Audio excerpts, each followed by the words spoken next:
Welcome back on the AM show. It's 4 days to election 2020, and don't you forget, right here, we are your election headquarters. But have you heard? Let me tell you, the news has never been this exciting. Win a Kia Pegas and amazing cash prizes in the Graphic at 70 loyalty promo. Yeah, you heard me right.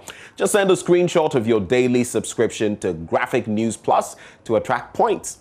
Drop cutouts from our newspapers into drop bins at selected locations near you to attract more points. Drop off your old copies of Graphic Communications newspapers at designated drop-off locations for some points, as well as improve your chances of winning big in the Graphic at 70 loyalty promo. Just dial star, note this now, star 706 hash, star 706 hash to join and start accumulating your points. The Graphic at 70 loyalty promotion with lalafio.com, that is LALAFIO.com, is supported by Rana Motors. Yeah, so I'm brofilizing it. Lalafio, kind of like in Galala. So lalafio.com, and it's supported by Rana Motors. You want to win big? Well, how about you get in there? So coming up next, as we are in the thick of things when it comes to election 2020, we're going to have an interaction with the flag bearer of the NDC, and that is John Mahama. It's an interview my colleague Emefa Apau had with him. You don't want to miss a beat. That's up next on the AM show. Stay. This is the Joy News channel. We're also on Joy 99.7 FM and myjoyonline.com. Thanks for your company. And today we have a rare opportunity to have a sit down with the flag bearer of the NDC, John Mahama. Good afternoon, sir, and thank you so much. Good afternoon, MFA. Thank you. Thanks for having me. We're just about 5 days to go. How's your campaign going? It's on the home stretch now, and we've run a good campaign. I'm quite satisfied. We've covered a lot of bases. It's been a tight campaign, generally because of the COVID outbreak and the restrictions on movement and gatherings. It delayed the start of the last phase of the campaign, even though we had begun from last year, manifesto writing, primaries and all that kind of thing. And so it meant that we had to cover more ground in a shorter time, but it's been satisfying. Well, glad to hear that. But I would want to find out about what kind of briefing you're receiving, at least from the special voting. It was just yesterday, 1st of December. Have you had any briefing of a sort in terms of how it went? Well, the feedback we have is that it went well. It was generally calm, and as many people as possible voted. There were a few complaints of some people whose names were not on the list, even though they had registered. I don't think it's earth-shaking because I haven't heard it generally. There are a few of those complaints, but aside from that, special voting is something we've done over the years. When it's finished, the ballot boxes are sealed and kept until 7th, and then they are added to the general vote count. So it's nothing special. People will speculate that somebody won and somebody won. The only thing untoward was people were taking pictures of their paper. The vote is supposed to be secret, and so it means that the EC must look at that and do something about it. I heard them say no cameras in the phones in the polling area, you know, but of course some of the agents will need their phones to do their work. If the agents and the electoral officers have phones, maybe that's okay, but I mean, for voters to come and take pictures, you know, might be a bit of a problem. Maybe it might depend on how they position the booth where you vote. Sometimes they turn it so you can't see what the voter is doing behind it. So it can be turned so that you can see him from the back. You can't see his ballot paper. But if he's taking something from his pocket and doing something, you can tell that he's doing something untoward in there. It will even help with people who might have extra ballot papers they want to add. It might be in their pockets. And so if he's taking something out of his pocket and adding it to something, you'll be able to tell. But that's for the EC to decipher. Well, following your campaign, prior to the special voting, you had raised concerns about some vote buying. You made some allegations that security agencies have been paid some monies. Well, it turns out they say it was just their allowances that is supposed to be paid to them. That allegation has been dismissed by government. It's not true. Okay. I was not talking of the 600. The 600 is their duty allowance, I know that. But monies were paid into their accounts. Investigate yourself. Aside from what the IGP talked about as their duty allowance, monies were paid into people's accounts. I don't say it's a bad thing, but I'm saying that if the purpose is to influence them, then it's inappropriate, and I don't think it will bite their consciences. You see, the thing about the security services is, it's not before an election you give them 1,000 Ghana cedis or 2,000 Ghana cedis, but it is the morale of the service, the confidence they have, how you treat them, and all that kind of thing, and we go more for raising their confidence, raising their respect in the eyes of the public, making them feel confident to do their work, giving them the logistics to be able to do their work. But when you have a government that infiltrates the service with thugs and vigilantes and all that, send them for 4 weeks training when they should be trained for 6 months to be proper police officers, and just put them into the service, you realize that the level of indiscipline and all that kind of thing begins to take place. You remember the incident of a driver with party people in a police vehicle. How can that happen under any normal administration? So aside from the 600 allowance they've been giving, monies were paid into their accounts. I can say that on authority. I work with police officers. I have relatives in the police service. And so the IGP was being economical with the truth. Okay. Well, these are issues that will definitely fact check. But we'll stay a while longer on the campaign trail, and because a number of things have come up since the People's Manifesto was launched. We've heard about the Chimpe, the big push. These are the big things that came up with the People's Manifesto. After that, we've had government implementing some of the things that were put out in the People's Manifesto. So the latest you have also put out is the Fanina. Earlier it was the Chimpe for the free tertiary education. Just yesterday, the Scholarship Secretariat also announced that they're giving scholarships to the free SHS graduates.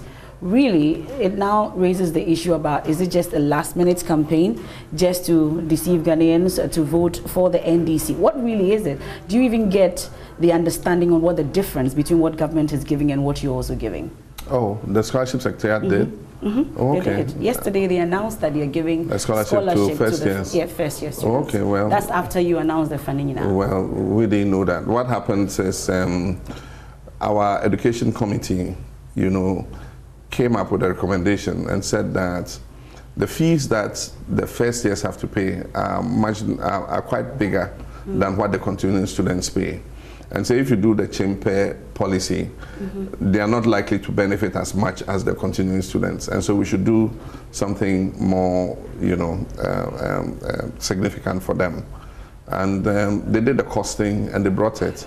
The party looked at it, and the chairman called me and said, based on the recommendation of the education committee, they decided that for first years they would cover the full fees so that they can cushion them for the first year. And then for continuing students, they will do the Chimpe policy. And so it was approved and it was announced. It's not an afterthought?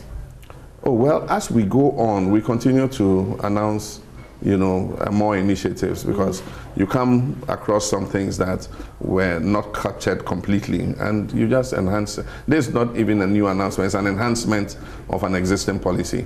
And so it is in our manifesto. All we've done is enhance it and say that for first years we'll cover the full cost, and then for the rest we'll cover half the cost for the 2020-2021. We costed it, and once you cost it and you see it's within an acceptable thing, then you can go ahead and announce it. Maybe even between now and 7th, there are some more announcements that we'll do. We're looking at something in the road transport sector. Okay. And so that could be a major announcement, anytime between now and the 7th. Okay, we look forward to that. But what figures did the costing review? For the Chimpe, that was across from first year to fourth year. It came to about 400 and something million. And so if we add the additional, we're adding only another 50% to first years. Yeah, it will come to a little over 500 and something million. Okay. Yeah. Well, government put theirs at 20 million. That's how come I was asking. But since we are talking about education, this has been big. Free SHS versus progressively free SHS. The argument is that you had mentioned that you actually introduced it. In spite of what we had heard earlier, the pushback when it was first announced and all that. But really, where is this really coming from? Did you actually introduce free SHS? You didn't see the video? I'm sure you've seen the video. You saw the video of me launching the free SHS. But the argument is yours is progressively free and for day students. No, we added borders in 2016. Okay. Yeah, that's the reality. We added boarding students in 2016. 140,000 boarding students were added in 2016. What we did was we started with day students because it was easier to deal with day students. So day we started in 2015. In the 2016-2017 academic year, we added the boarding students. And we started with rural and deprived schools. And so we're going to continue expanding it until we got everybody covered. You know, so that was the system we launched because the Constitution says progressively free. But even Nana Akufo-Addo, when he came and took over and decided to continue, I'll say, the free SHS. He did not do it at once, he did it progressively. Because if he did it at once, it would have covered all the 3 years of senior secondary. But he said, no, we're going to start with first years and gradually increase it until they get to third year. What is that? Is that not progressively free? Yeah, so if I launch progressively free senior high school, you understand? What's wrong with the claim? Because the video is there, along the progressively free senior high school program. And when we left office, you remember, the education minister said we left a debt of 39 million for free SHS. What free SHS was that? And then in the budget statement of 2017, it is captured there, you know, the expenditure that we did in the previous year on free SHS. Yeah, so I don't see what the hula baloo is. It's not about, even it's not about who initiated it, you understand? I was making that argument in the context of why would I have launched it and come back into office and cancel it? That's all the argument I was making. It's not about claiming who did first. Let's even assume Nana Akufo-Addo did it, you understand? You know, why would any sane president come and roll it back and say he's canceling free HHS? But they've used it as propaganda, and because I said the logic of me having launched it does not match with my coming to cancel it, you know, then they just lashed onto who initiated it, you know. But that's not the argument Ghanaians are interested in. Ghanaians are interested in, one, resolving the challenges in the free SHS. And that's what I've been talking about. You know, I've been talking about how we can get rid of the double track. I've made a commitment to Ghanaians that within 1 year we'll get rid of the double track. We'll run the free SHS more efficiently so that we can make savings, and those savings will go to improve quality. You understand? We need to give them books, we need to give them, you know, other learning aids and things so that we can improve the standard and the quality. You know, it's not about mass producing, you know, students every year from free SHS. It's also about the quality of the free SHS. And so we will introduce efficiency in running the free SHS. And whatever savings we make, including any new investments, we'll put into improving the quality. Okay, so the assurance is that under your government, the free SHS will be run, but more efficiently. More efficiently. Okay. We'll cut waste, you know, and then we'll use that waste to improve the quality of the free SHS. Like we said, we're going to include private schools. You know, because in some areas, they only have a private school. I went to Elubo. The only secondary school in Elubo is a private school. And since free SHS started, all the parents have withdrawn their children from the school because the public school is free, the private school you have to pay. And so we've met with the proprietors of private schools, and they're prepared to sit with government and come to some arrangement where we let some of the children come to their schools, you know, under some scholarship scheme. And so we're going to add private schools to the free SHS. How can I be cancelling free SHS when I'm adding private schools, students in private schools to the free SHS? Okay, let's hit the ground again because I'm sure you've covered every nook and cranny in the country with your campaigning. But going round, do you think that you did enough for the people of Ghana with the resources you had as a president? Yeah, we did enough.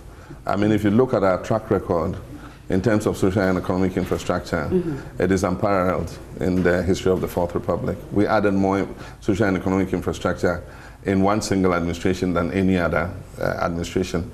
In the area of electricity access, you know, in the area of access to water, you know, small town water systems, in the area of access to education, that is schools under trees, senior high schools, the community day secondary school concept, you know, in the area of improving the road network, you know, in the area of markets to aid economic activity. We built more markets than, you know, under any single administration. We improved the airports, in order to boost aviation. We expanded the ports. We did a major expansion of Takoradi Port.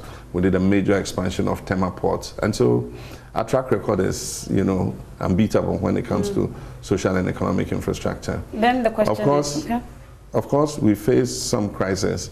You remember the energy crisis. It was virtually inherited due to years of underinvestment in generation capacity. It all climaxed when I came into office. And so we had the power rationing for almost 3 years. We managed to solve it by the end of 2015. So in 2016, there was no power rationing. I can say that on authority. You can look in the records of ECG. There was no power rationing. We had enough generation for everybody, and there was no power rationing. That was the end of dumsor. Dumsor was due to two things. One, generation. Two, finance. Generation is that we're consuming more than we could produce. And so when we brought the car power ship and we brought Ameri, those two plants covered the generational shortfall. So we didn't have any problem with generation capacity. We were producing more electricity than we actually were consuming. The second was the financial. Financial, we had a legacy debt and we had a shortfall in terms of ECG's ability to pay the generating companies. So we came with the Energy Sector Levy Act. That generated 3 billion Ghana cedis every year, but the revenues came in MPP's time. And so we solved both the generation, we solved the financing. And so dumsor had clearly been solved by me before this government came into office. And so, yes, but by the time we solved it, it was just close to the election. So people had that memory of dumsor. And so that's one of the reasons that affected us. We also went into an IMF program in order to stabilize the economy. And we made very significant progress in fiscal consolidation. By 2016, we had achieved fiscal consolidation to the extent that we financed the total budget from government revenues without borrowing a single cedi from the central bank. There was zero central bank financing in 2016. This year, this government has borrowed 10 billion Ghana cedis from the central bank. Debt is almost at 80% of GDP. Deficit by end year will be about 18% of GDP. You know, the economy is in a fine mess under Akufo-Addo. Well, unbeatable track record, like you put it. Then the question for many is, then why the comeback? Well, sometimes in politics, I mean, you have these upsets, and it is based on a certain perceived reality, created reality. You know, in 2016, social media was coming into its own. We hadn't recognized the benefits of social media. We had recognized the benefits, but we didn't know that it would be used as such a campaign tool, you know. And the MPP used it very effectively to really create a perception, exaggerated, you know, of our administration, that the economy was in a big mess. Meanwhile, in 2016, we had laid the foundation. We had created 2 new oil fields. New revenues were coming in 2017. You know, we had created ESLA. We had left $270 million in the Ghana Infrastructure Investment Fund as seed money. We had left $300 million in the stabilization fund. We had left money in the sinking fund, $200 million to pay off the Kufuor debt. The economy was coming into its own and creating a platform for a new government to take off. You know, but I mean, they really have messed up their opportunities. They get more than 5 times more revenue from oil than we did. Everything we did in this economy was with one oil field, Jubilee. This government has had Jubilee, 10 field, ENI, Sankofa, 3 oil wells with revenues coming from these 3 oil wells. And yet, they've not been able to create the kind of economic buoyancy that is needed. And they use a lot of propaganda in social media to tar us with the brush of corruption, incompetence. Remember, they just kept repeating incompetence, you know, and telling a lot of tales that I was the owner of DKM. Today you see a picture and the owner of DKM is walking with the interior minister, you know, very comfortably in an MPP t-shirt. But they made people believe that Lodina and I own DKM and that we brought it to fleece the people of Bronga Hafo and the places where DKM operated. They said I had a hotel in Dubai. I challenged them recently. I said, look, let's go identify the hotel. We can sell it if it's mine, and bring the money to help the economy. Did they take up the challenge? No, it's been a loud silence. They said I have ships in Tokyo Harbor. Myself and Lodina diverted $100 million, World Bank money to a Swiss account. I had impregnated my housemaid. I mean, it was just a real. They had troll factories that were just manufacturing these stories, and the mistake we made was we said, no, but Ghanaians will know this is not true, and so we didn't really come out to defend and explain and things, and so we just left and said, oh, Ghanaians will know these are not true, But they went and took some houses in U.S. and said, oh, this is Felix Ofosu-Kukach's house. This is James Ajenim Boateng's house. This is John Mahama's house. This is White House. And they even gave addresses. This person's house, Hollywood Boulevard, And you assume that these are things that people realize are not true. But, somehow perception is larger than reality. And so when it happened, but I said posterity will vindicate us. And increasingly, posterity is vindicated. People can now see the social and economic infrastructure record. At that time, when we produced the Green Book, you know what they told people? They said it's Photoshop. We went to Dubai and took pictures and came and published the book and said we had done them. But those things are physical. They are here. University of Ghana Medical Center. They said it didn't exist. Today, when ministers of this government got COVID, that's where they sent them for cure, It's circle interchange, even though it exists. They told people that no, that's an interchange in Dubai, But I think that with time, people have come to recognize the track record. Life was better under us. I mean, the economy, people did not suffer as much hardship as they do now. Petrol was selling at 14 cedis a gallon. Today it's 24 cedis a gallon. And yet when it was 14 cedis a gallon under me, they incited the drivers to go on demonstrations and all that. Today 24 cedis a gallon. Go ask the drivers how they are managing. By the time they buy petrol, pay their car owners, they have virtually nothing to take home to their wives. Life is hard. Well, you talked about the economy being in shambles, knowing the foundation that you set before you went out of power, and seeing the number of promises that you have put out, hopefully to implement when you become president. I'm curious, how are you going to be able to implement these, knowing that from where you sit, like you say, that the economy as it stands now is in shambles? A lot of the promises we have made are policy promises. So we just need to adjust policy to take, for instance, the New Gold Initiative and rationalizing the small-scale mining sector. It's mainly policy adjustments, licensing and regulating Okada. It is policy adjustments. Creating disability trust fund in the districts. Already a percentage of the district assembly's common fund must go to people with disability. And so creating a disability trust fund in the districts is policy. Just create the fund, name the board of trustees and put the money there and then let them disburse. So a lot of our promises actually are policy adjustments. They are big ticket items, that you'll ask where are we going to get the money, like the big push. Yeah, the big push is $2 billion a year over 5 years to bring our social and economic infrastructure up to scratch. Now that one, what we're going to do is we're going to collateralize, raise it based on collateralization.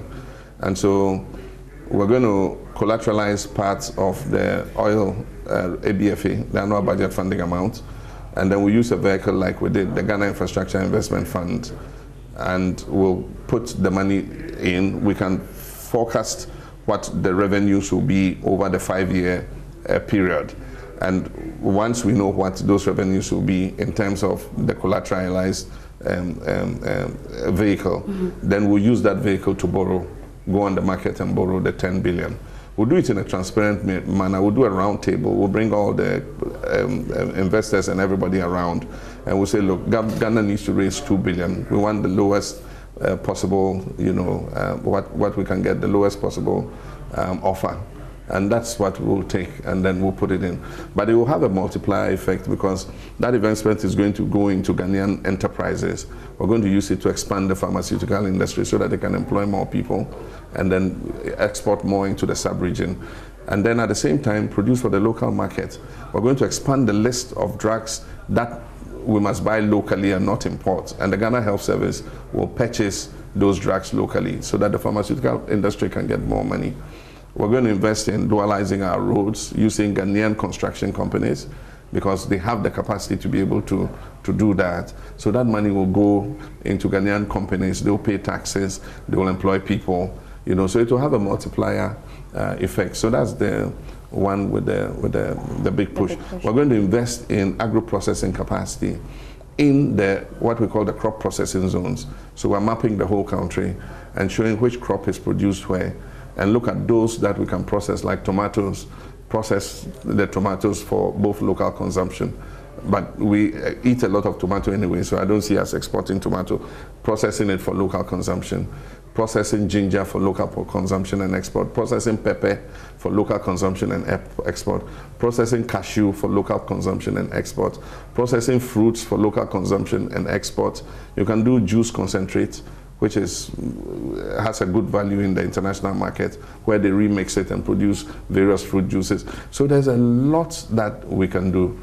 And so most of the promises are policy related, but the ones that have big tickets, that are big ticket items that would involve raising funds, we have mapped out how to raise those funds without burdening the public debt, because the public debt is already too high.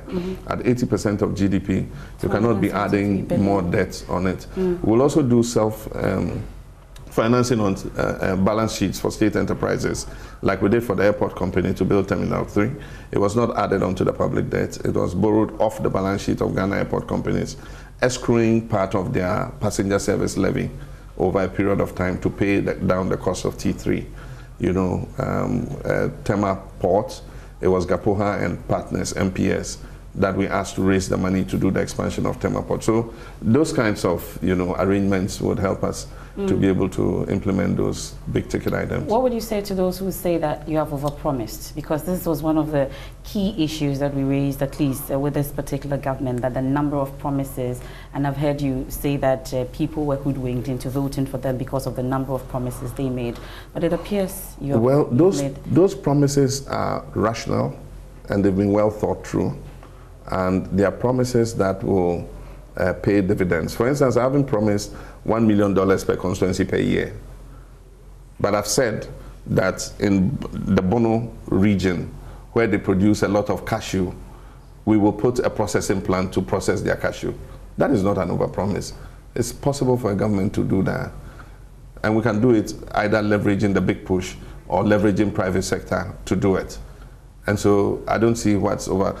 We'll look at the palm oil area, you know, give small palm oil plantation holders small processing plants to produce more palm oil. I mean, is that an overpromise? It can't be an overpromise. Give cassava growing area a factory to produce cassava flour to feed our breweries. You know, that can be an overpromise. I even saw a factory in Kentampo. All the equipment in the factory for producing cassava flour are manufactured here in Ghana by gratis. And the whole total plant and equipment does not cost more than 500,000 Ghana cedis. You know, so these are promises that are realizable. Rationalizing the small scale industry and involving the Bank of Ghana in purchasing gold so that we can also get the benefit of refining our gold here and making more money. How can that be an overpromise? Providing technical vocational education training skills to our young people by registering them and sending them to train in vocational training centers free of charge. That cannot be an overpromise. A national apprenticeship program to send our Kaya girls and things to learn dressmaking and things. We even did it. We did it in my previous administration.